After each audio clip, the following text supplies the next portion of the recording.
अन्न व औषध प्रशासनाकडून घेण्यात आलेल्या औषध निरीक्षक गट ब पदाची संपूर्ण भरती प्रक्रिया रद्द करण्याचा महाराष्ट्र लोकसेवा आयोगाने निर्णय घेतलाय। अन्न व औषध प्रशासनाच्या परीक्षेमध्ये गैरप्रकार झाल्याचा आरोप आणि पुरावे समोर आल्यानंतर संपूर्ण भरती प्रक्रिया रद्द करण्याचा निर्णय घेण्यात आलाय। गुन्हे अन्वेषण शाखेच्या अहवालानुसार परीक्षेत गैरप्रकार झाल्याचं निष्पन्न झाल्यानं आणि एकाच उमेदवाराला या परीक्षेचा प्रश्नसंच मिळाला आणि त्याचा लाभ घेतल्याचं उघड झालंय। एमपीएससीने हा निर्णय घेतल्यानं या मुद्द्यावरून लढणाऱ्या विद्यार्थ्यांना मोठे यश मिळालंय। प्रस्तुत जाहिरातीच्या अनुषंगाने आयोगाकडून फेरपरीक्षा आयोजित करण्यात येणार आहे। या संदर्भातील प्रसिद्धीपत्रक आयोगाच्या संकेतस्थळावर प्रसिद्ध केलं जाईल। दरम्यान स्पर्धा परीक्षा विद्यार्थी असोसिएशनच्या महेश खरबुडे यांनी काय प्रतिक्रिया दिली आपण पाहूया। औषध निरीक्षक गट ब ची परीक्षा अखेर रद्द करण्यात आलेली आहे। या परीक्षेमध्ये काहीतरी गडबड झाली होती, काहीतरी गोंधळ झाला होता असा अनेक विद्यार्थ्यांनी आक्षेप घेतला होता। हे कुठेतरी आयोगाने आणि पोलीस डिपार्टमेंटने ह्याची काहीतरी चौकशी करून प्रथमदर्शनी काहीतरी गडबड आहे निदर्शनास आल्यानंतर आज अखेर एमपीएससी आयोगाने भरती प्रक्रियेला स्थगित दिलेले आहे। याबद्दल आयोगाचे आभार की आयोगाने ही भरती प्रक्रिया थांबवलेली आहे। परंतु यावरच हे प्रकरण न थांबता यामध्ये कोण कोण दोषी आहे, हे कोणी कारस्थान केलं, याच्या शेवटच्या टोकापर्यंत जाऊन सर्वांवर कठोर कारवाई झाली पाहिजे।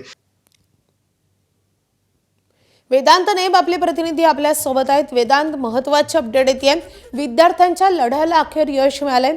ही परीक्षाच आता रद्द करण्यात आली। आता ही परीक्षा नेमकी कधी होणार आहे आणि आता या पुढील कारवाई कशी केली जाणार आहे आयोगाकडून किंवा जे या सगळ्या संदर्भातला तपास करतात त्यांच्याकडून? माधवी, 22 मार्चला ही परीक्षा म्हणजे चाळणी परीक्षा मतदाराला ती झाली होती आणि त्यामध्ये गैरप्रकार झाला, तशा प्रकारचे पुरावे, तशा प्रकारचे आरोप, तशा प्रकारचे काही सोशल मीडियावरचे स्क्रीनशॉट्स हे एमपीएससीला देण्यात आले होते।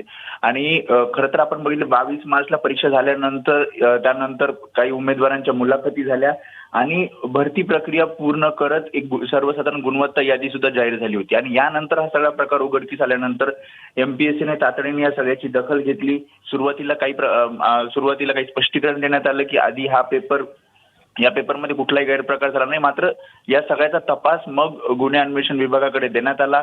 मुंबईतील क्राईम ब्रांचनं हा सगळा तपास केला आणि या तपासामध्ये जो अहवाल समोर आला त्यामध्ये एका विद्यार्थ्याला प्रश्नसंच हा परीक्षेच्या आधीच मिळाला होता आणि त्या सगळ्याचा त्यांनी लाभ घेतल्याचं समोर आलं आणि त्यामुळे गैरप्रकार झाल्याचं सिद्ध होताच एमपीएससीने काल परिपत्रक काढलं आणि या परिपत्रकामध्ये संपूर्ण जे औषध निरीक्षक पदाची जी परीक्षा होती, साधारणपणे 488 ही पदं होती, ती पूर्ण भरती प्रक्रियाच रद्द करण्याचा निर्णय घेतलेला आहे आणि फेरपरीक्षा या सगळ्याची घेतली जाणार आहे। त्यामुळे विद्यार्थ्यांना पुन्हा एकदा नोंदणी करण्याची गरज नसणार आहे, मात्र भरती प्रक्रिया रद्द करून पुन्हा एकदा या सगळ्या विद्यार्थ्यांना, या उमेदवारांना परीक्षा द्यावी लागणार आहे।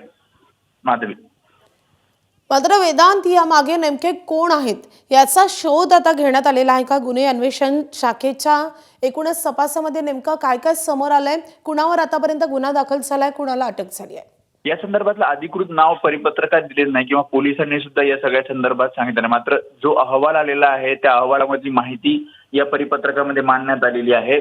जसं मी आधी सांगितलं की काही पुरावे विरोधकांनी, काही विद्यार्थी संघटनांनी, काही उमेदवारांनी समोर आणले होते आणि या सगळ्याचा सखोल तपास केला जात होता, कारण या सगळ्या भरती प्रक्रियेला काही दिवसांपूर्वी स्थगिती दिली होती आणि जेव्हा गैरप्रकार झाल्याचं समोर आलं, जसं यांनी सांगितलं आहे की प्रश्नपत्रिकेचा संच हा परीक्षेच्या आधीच विद्यार्थ्याला एका मिळाला होता आणि त्याचा लाभ त्यांनी घेतला होता आणि त्यामुळे जसं या परिपत्रकात म्हणलेलं आहे की एमपीएससीची गोपनीयता, अखंडता आणि पारदर्शकता टिकून राहावी आणि विद्यार्थ्यांची विश्वासार्हता एमपीएससी संदर्भातली जी आहे ती टिकून राहावी, यासाठी हा तातडीने निर्णय एमपीएससीने घेतल्याचं या परिपत्रकात म्हटलंय।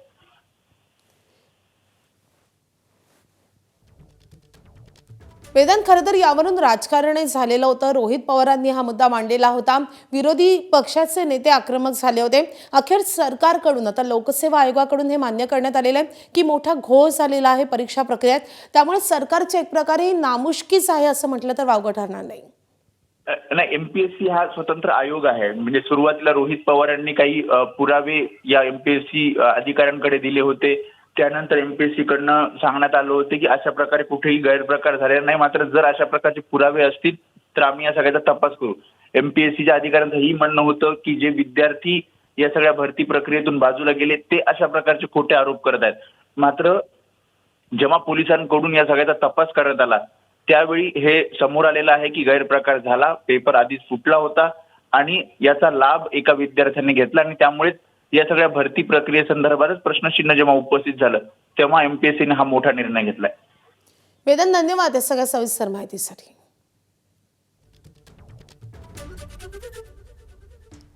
दरम्यान शरद पवारांच्या राष्ट्रवादीचे आमदार रोहित पवारांनी या सगळ्या प्रकरणी काय ट्विट केले आपण पाहूयात. आयोगानं पेपर रद्द केला असला तरी एका विद्यार्थ्याकडेच पेपर असल्याचं आयोगाचं स्पष्टीकरण कदापि मान्य करण्यासारखं नाही. आमच्याकडे राज्यभरात कार्यरत असलेल्या एजंटच्या रॅकेट मार्फत 40 लाखाला हा पेपर विकला गेला ही वस्तुस्थिती आहे आणि आयोगालाही ही वस्तुस्थिती माहीत आहे. आयोगानं हे प्रकरण दाबण्याचा प्रयत्न न करता चौकशी अहवाल सार्वजनिक करावा. आयोगातून कोणी सहभागी आहे का, कुणाचा वरदहस्त आहे का हे देखील सांगावं. आयोगानं हे प्रकरण दडपण्याचा प्रयत्न केला तर आम्ही मात्र गप्प बसणार नाही असं रोहित पवारांनी म्हटलंय.